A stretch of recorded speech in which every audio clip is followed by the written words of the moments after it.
After years of endless tips and dead ends, CBS 46's crime scene investigator Sheryl Mac McCollum says she's one step closer to finding Diane Shields' killer. It's potentially a break. In 1967, the 22-year-old receptionist was found strangled and beaten beyond recognition, crammed inside the trunk of her own car.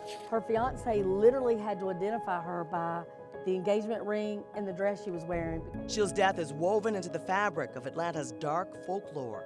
A pretty young blonde, engaged to be married, last seen leaving work in her Chevy Impala, but she never made it home. All the men wanted her, and all the women wanted to be her. Her murder happened just 18 months after Atlanta's most notorious missing persons case, Mary Shotwell Little.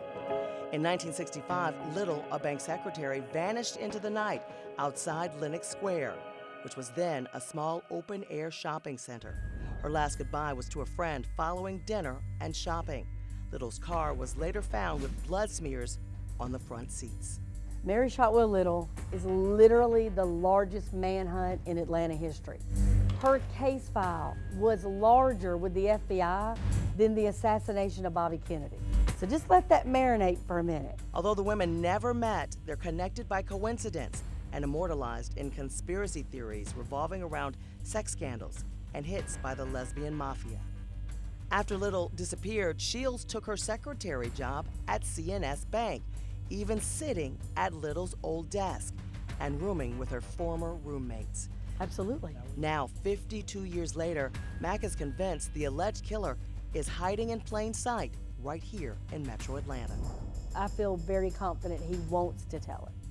I think he's been waiting to tell it. I think that's why he keeps contacting people.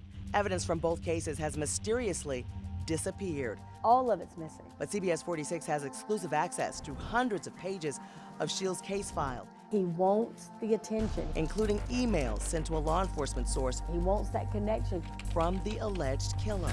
And these words to me are very critical, and I think they're the best evidence we have now going forward. The emails were analyzed by renowned statement analyst Peter Hyatt with his team of more than 50 experts. They concluded that the person that wrote this had knowledge of who murdered Diane, how she was murdered, and why she was murdered. We think we have a major breakthrough. Licensed private investigator John Fedak has been working the case with Mac for years. To me, that is startling. He says Shields' demeanor changed in the days leading up to her murder.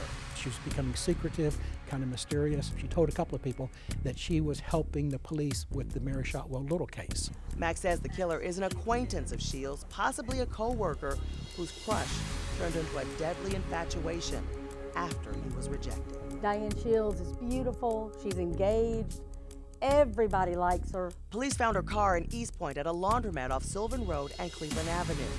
A scarf and a page from a phone book shoved down her throat. Who would do that level of violence and not sexually assault her, not rob her? That level of anger is from somebody that might have been guilty. If we can solve Diane Shields, then we're going to be closer to solving Mary. For CSI Atlanta, I'm Karen Greer.